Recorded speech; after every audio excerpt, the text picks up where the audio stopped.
खोपोली नगरपालिकेच्या निवडणुकीत राष्ट्रवादी शेकाप आघाडीने प्रचाराच्या शेवटच्या टप्प्यात मुसंडी मारली आहे।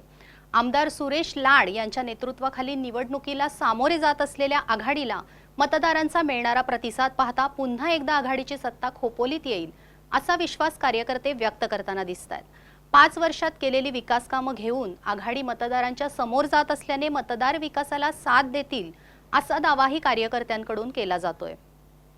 खोपोली नगरपालिकेच्या निवडणुकीत सत्ता पुन्हा आपल्याकडे राखण्यासाठी यावेळी राष्ट्रवादी शेकाप आघाडी सरसावली आहे।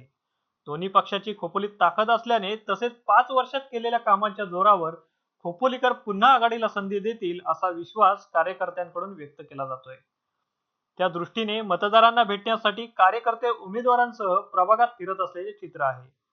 गेली 5 वर्षे केलेली विकास कामे बघून लोकांचा प्रतिसाद आम्हाला चांगला भेटेल। तसेच आमची राष्ट्रवादी आणि शेकाप पक्षाच्या आघाडीला पूर्ण बहुमत मिळेल आणि नगराध्यक्षाची सुद्धा आमचंच निवडून येईल असं मला वाटतं।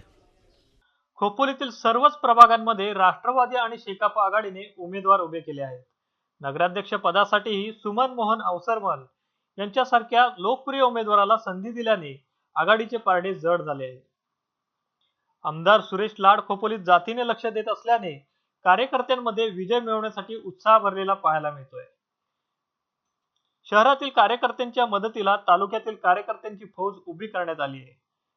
त्यामुळे राष्ट्रवादी शेकाप आघाडी सर्वच प्रभागांमध्ये प्रभावी असल्याचे पाहायला मिळते।